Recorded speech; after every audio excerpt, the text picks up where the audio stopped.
പ്രിയപ്പെട്ട സുഹൃത്തുക്കളെ, ലൂപ്പ് വിഷനിലേക്ക് ഒരിക്കൽ കൂടി സ്വാഗതം. യഥാർത്ഥത്തിൽ എന്താണ് നമ്മുടെ കേരളത്തിന് പറ്റിയിരിക്കുന്നത്? അതിമൃഗീയവും പൈശാചികവുമായ ആൾക്കൂട്ട ആക്രമണങ്ങൾ വീണ്ടും വീണ്ടും കേരളത്തിൽ ആവർത്തിക്കപ്പെടുന്നതിൻ്റെ ഉദാഹരണങ്ങൾ വീഡിയോ സഹിതം സോഷ്യൽ മീഡിയയിൽ വ്യാപകമായി ഷെയർ ചെയ്യപ്പെട്ടുകൊണ്ടിരിക്കുന്നു.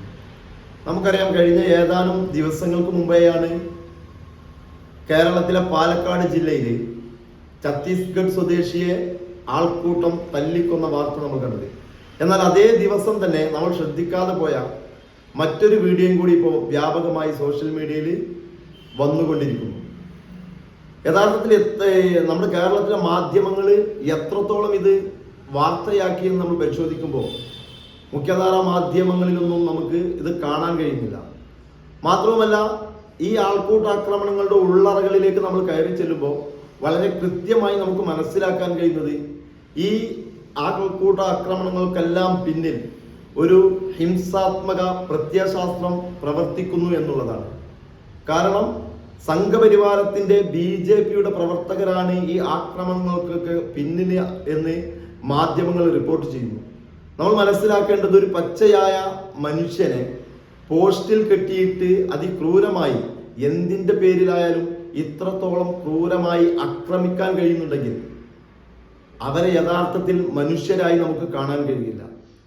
നമ്മൾ പരിശോധിക്കപ്പെടേണ്ടത്, നമ്മൾ കേരളക്കാർക്ക് ലോകത്തിന്റെ മുമ്പിൽ നമ്മൾ ഇന്ത്യക്കാർക്കിടയിൽ വേറിട്ട് നിന്നിരുന്ന ആളുകളാണ്.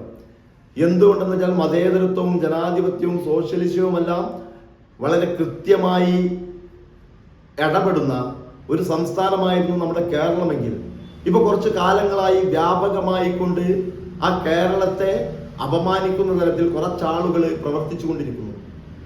ഞാൻ കഴിഞ്ഞ ദിവസം സോഷ്യൽ മീഡിയയിൽ കാണാനിടയായി, വിദേശത്ത് ജോലി ചെയ്യുന്ന ഒരു പ്രവാസി യുവാവ് അദ്ദേഹത്തിന് അനുഭവപ്പെട്ട ഒരു പ്രയാസം വിവരിക്കുകയുണ്ടായി.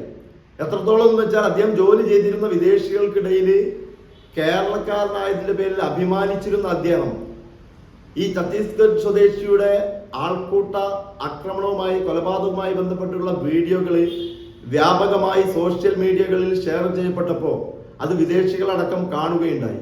അവർ അദ്ദേഹത്തോട് ചോദിച്ചു, ഇത് നിങ്ങളുടെ കേരളത്തിലല്ലേ?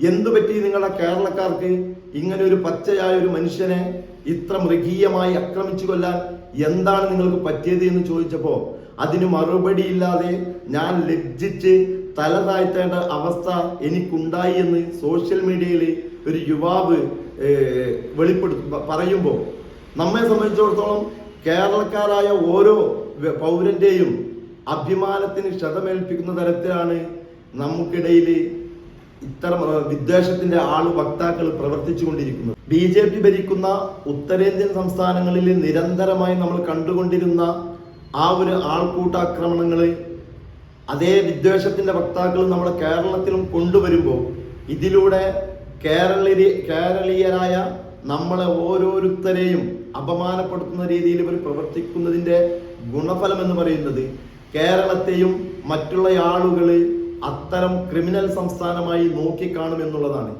ഇതിലൂടെ അവരുദ്ദേശിക്കുന്നത് കേരളത്തിന്റെ മതേതരത്വത്തെ തകർത്തുകൊണ്ട് തങ്ങളുടെ ഹിംസാത്മക ഹിന്ദുത്വ രാഷ്ട്രീയം ഇവിടെ വളർത്തിയെടുക്കാമെന്നുള്ളതാണ്. ഇതിനെതിരെ ഓരോ കേരളക്കാരനും ജാഗരൂകരായിക്കൊണ്ട് വളരെ ജാഗ്രതയോടുകൂടി മുന്നോട്ട് പോകേണ്ടതുണ്ട്. ഇത്തരം വിദ്വേഷത്തിന്റെ വക്താക്കളെ നമ്മൾ ഒറ്റപ്പെടുത്തുക തന്നെ വേണം. അത് ഇവിടുത്തെ മാധ്യമങ്ങൾ അതിന് വേണ്ടത്ര ഗൗരവം നൽകിക്കൊണ്ട് ഇതിലെ കുറ്റക്കാരായ ആളുകളെ കണ്ടെത്തി ശിക്ഷിക്കുന്നതിന് വേണ്ടിയിട്ട് നമ്മളുടെ കേരളത്തിലെ ഭരണകൂടങ്ങളും ജാഗ്രത കാണിക്കണമെന്നാണ് ഈ ഒരു അവസരത്തിൽ നമുക്ക് പറയാനുള്ളത്.